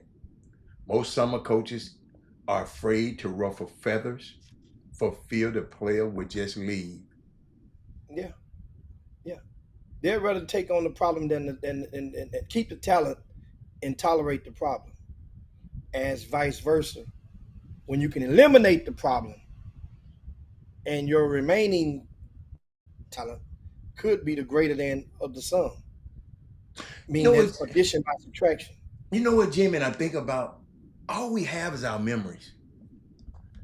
And man, you and I can still talk about we was at some tournament and wasn't even intentional. We go to the tournament and a Houston team was in the tournament. We just cheer for the Houston team. We had memories. Ladies and gentlemen, these summer basketball things should be about memories. My greatest memories, Jimmy, with a parent was in college. Not in summer basketball, just being around the parents in the parents in college, and hold up, not the parents on the team, but the parents on some of the other teams. When I go to their cities, the black parents always make sure they reach out to each other because there wasn't many of us. We should be enjoying these experience we're having with our kids, being able to be around them, because after a while, just shortly, Jimmy, them kids gonna go off to college. These kids gonna go off and do some other things. They're not gonna be around you. In one of your lasting memories of your kid, you cussing another coach out and taking your kid and y'all leaving the tournament? Memories, man. Y'all, we got to be able to make better memories. This is our community. And everybody that's messing it up, we can't say nobody from the outside messing it up. I know you're laughing at something. If you want to interject, just interject. I'm laughing at the screen. I'm looking at the screen. What they say? The moms are worse about which one? They talking about memories, talking about Las Vegas memories. Oh yeah. But guess what? It's fun. Thank you. You spent way too much money to be mad on something. Jimmy, I ain't gonna tell you no lie. Maybe I'm just gonna have fun about anything. Cause my son playing basketball went on my world. I had some other stuff I had to think about. Maybe if we get a world outside of that world. So I'm going, but Jimmy, forget what he talking about Vegas. What about San Francisco? San Francisco, we just have memories, man. Oh yeah. Yeah, San Francisco. San Francisco was crazy. San Francisco good, man. That was good. That was a good old music thing. Yeah. Unscripted. Yeah. So, and I'm sitting there thinking about some things, man. We build memories, mamas and daddies. Your son gonna be gone off into whatever his life gonna lead him to be. My son left this city and ain't been back since. You know, I sometimes envy people like, I'm sitting there watching, I went by U of H practice the other day. And how Kevin Sampson got his son and his daughter and his whole family working there with him.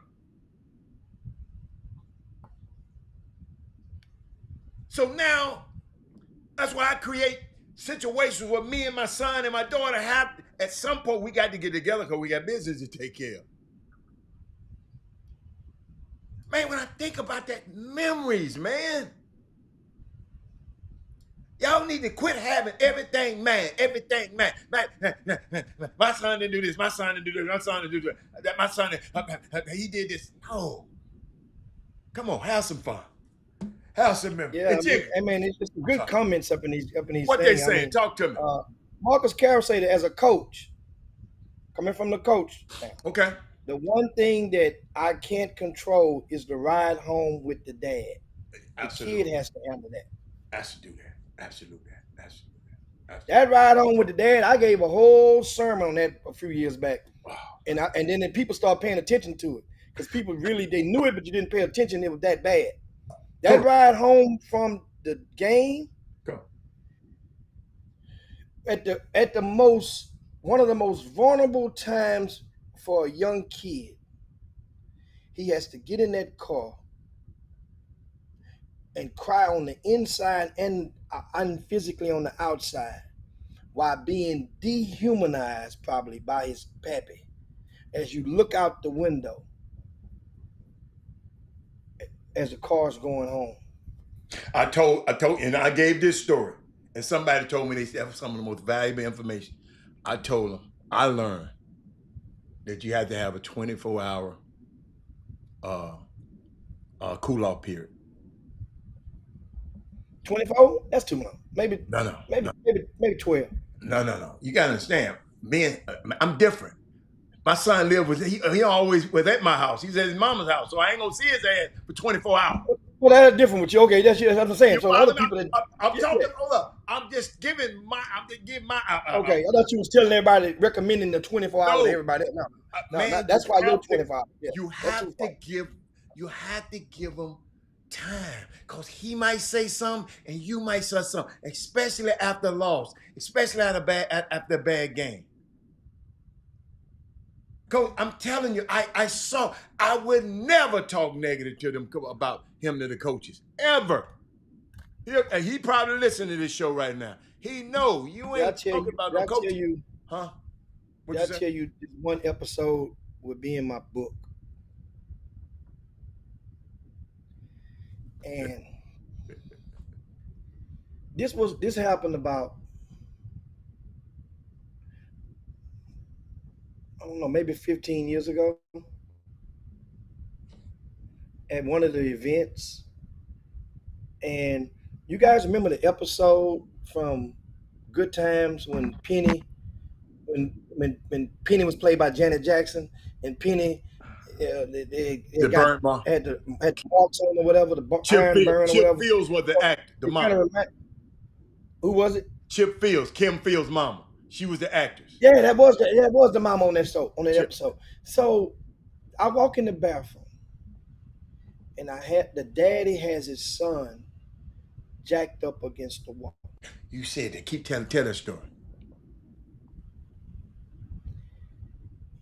The first time it happened to me, like I experienced, he had him jacked up and you heard the lick before I walked in, and the son must have tried to stood back, and the daddy had him against the wall. And he turned and he looked and he saw me. The kid looked at me. Everybody froze. I walked out. And they came on out, luckily, shortly after. I'm saying, I didn't, at that point, it happened just like that, Adam. Just like that. It's like, by me looking, and the way I looked and the way he looked, it was like, all right, and let go.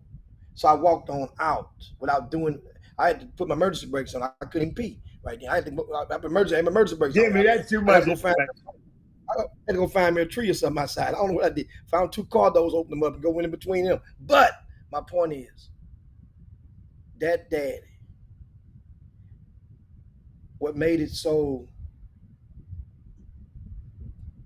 funny feeling was that I had been to their house and I had broke bread at their table before. I had daddy just make a good bowl of mean pot of gumbo, man. Good.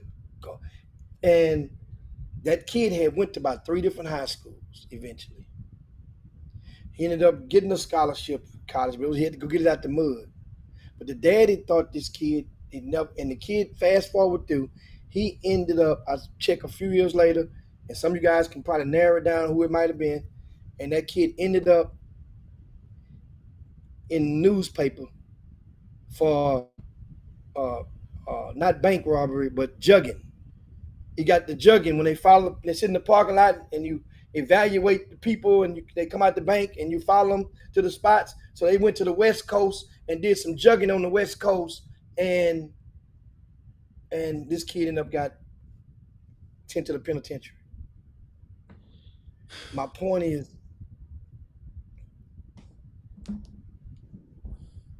if that dad would have a different approach with that kid, he made that kid think that basketball was the end all be all, that basketball was his only way out.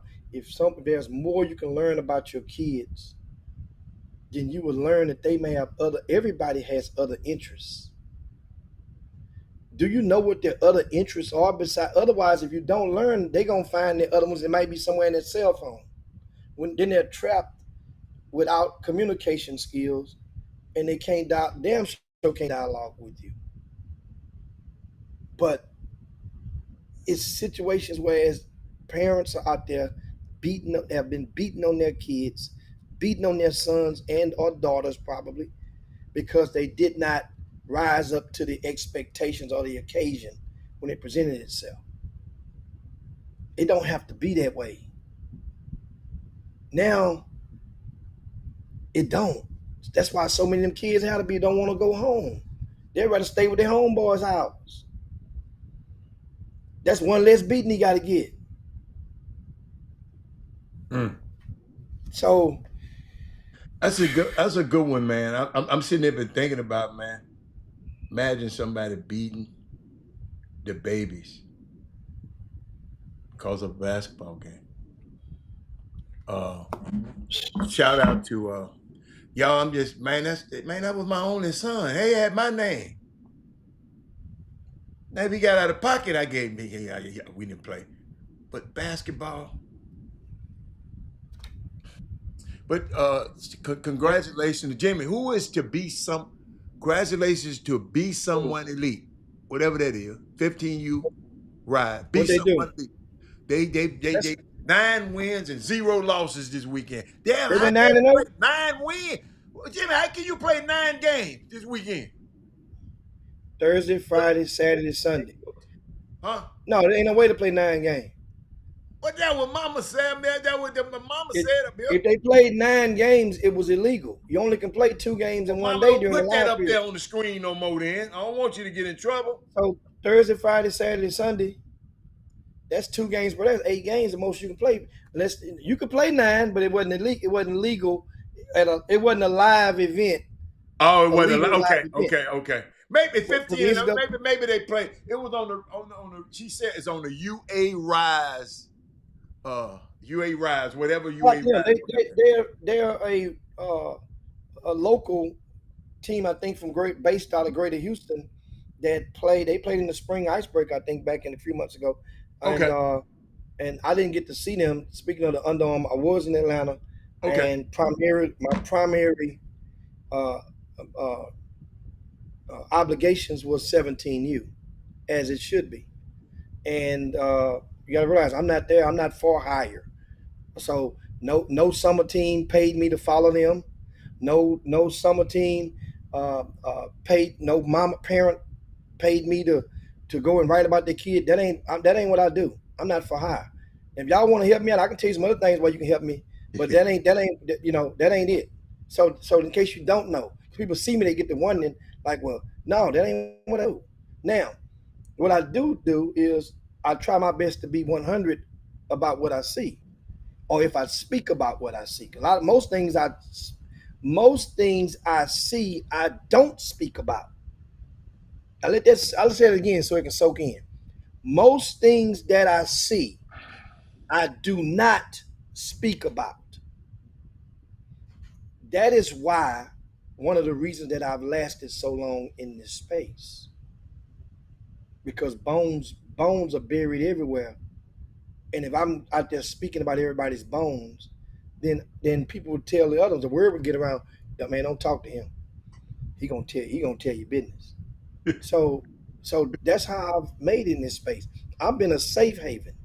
Now, some people have a fear, Hatter, of the unknown, because they say, because I have multiple platforms, then if they tell me something, what I could say, you see now, about them. So they'll say, well, man, it's the fear of the unknown.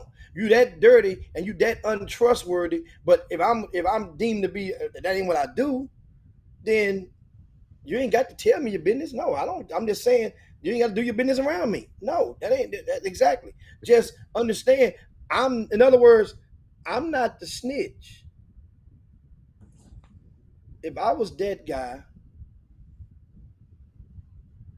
I could have saved about 6, 7, 8 years out of my life back in the 90s. If I was that guy. So smarten up. There's a lot of people, they got it mixed up. Now, back to the Under Armour event.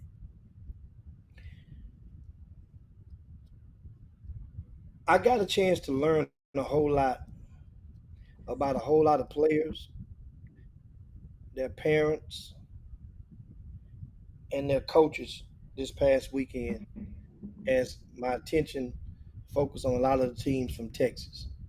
I got to see Texas take over a couple of times play. I got to see um, uh, the Fox Nation team, IFN, right? I got to see what's that? Man, I saw so many teams. It's my team up there from Dallas. Uh, the team from Dallas, I got to see them play. I can't think of the name right now. Skip my mind. Uh, I got to see the Gulf Coast Blue Chips. I probably saw that 17 under team more than any of the other teams.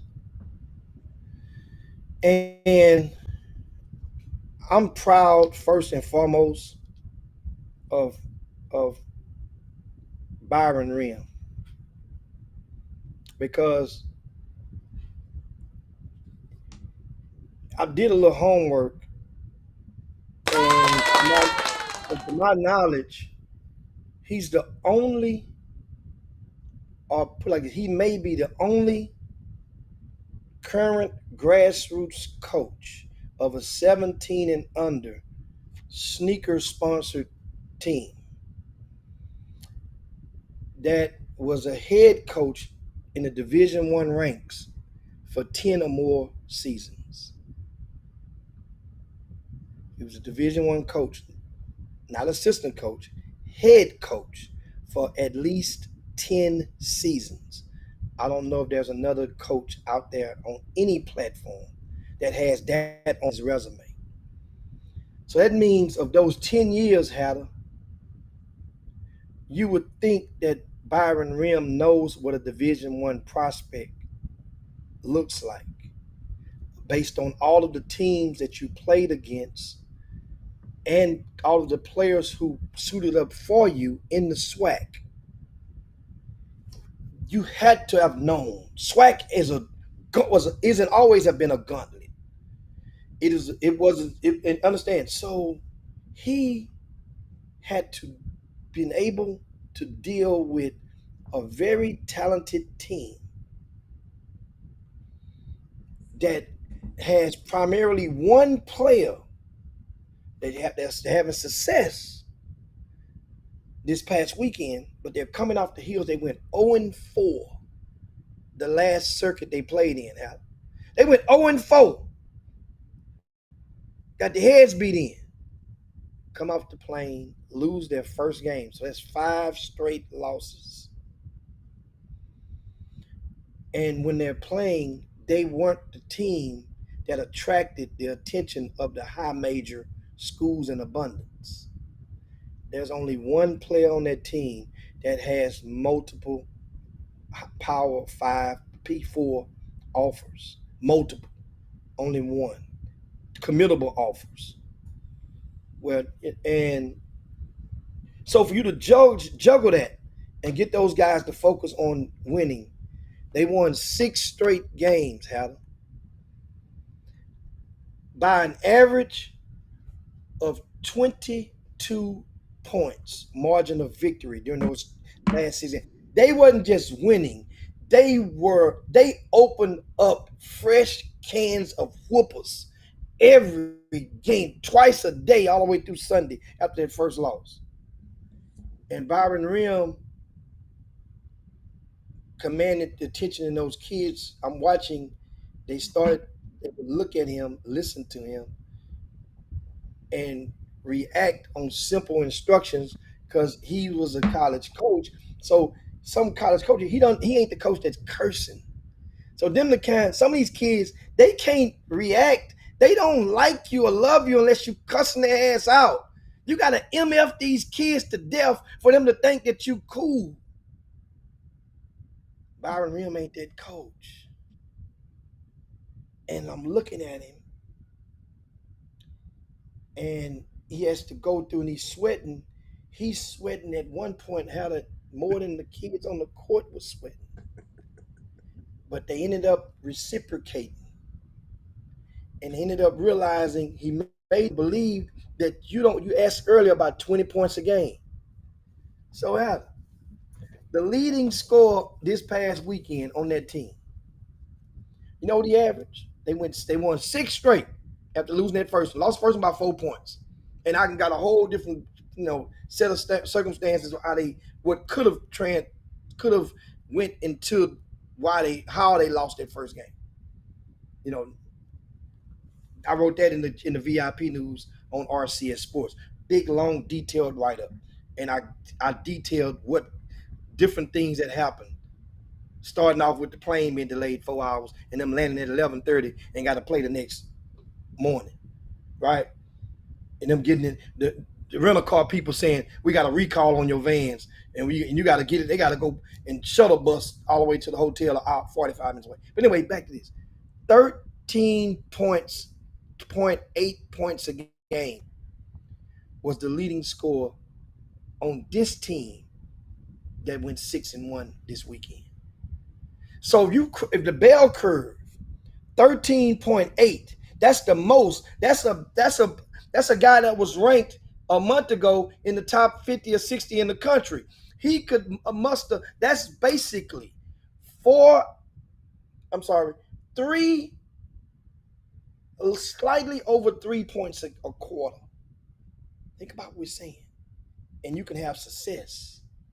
So if he's the measuring stick on this particular team, and 13.8 points a game, that means other guys that you thought that you got to score all these points, and I'm telling people, you win. This is more than one way to get that exposure. You have to just win. They bought into each other. And I say the one guy that averaged 13.8 points a game, his name is Jacob Lanier. Jacob Lanier, mannerable young man, spoke to me when he saw me.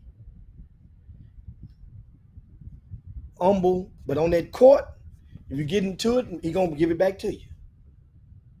I like Jacob. Jacob has a jacket on his back that has preceded his advancement into a rising senior. And it has resulted in him going to different schools, multiple different transfers, looking for the perfect beat. T-Mac went to 6 high schools. I say it again. Tracy McGrady went to 6 high schools. 6. Look them up. Some people, parents, Ada, you always say it. We always say on Chop Shop, you have the right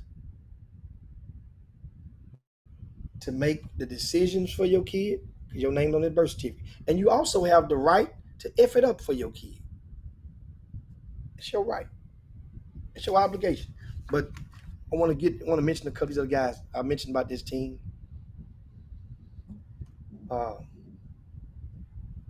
Jakai Kantavi, Adam Boyd, and even Carson Countryman He's the lone white kid on that team. They all play for Atascocita High School. Don't you think of how many extra minutes of high-level competition that these guys will be playing against before they go into their high school season? These are 60% of the starting lineup for Atascocita is right there together on this same team, playing against mid to high majors every game. Well, Reggie Rito, he's at Summer Creek High School. He's going to compete to be for MVP of that district. Could be because Atascocita is going. The leading scorer at that Atascocita High School this year is probably not even going to be 20 points a game. They're going to have success. Reggie Rito is a young man that has to play against those guys twice a year at least. Whatever, and this is how respect. And you got to practice against them. You got to bring it against them. They got to bring it against you. It's good for any.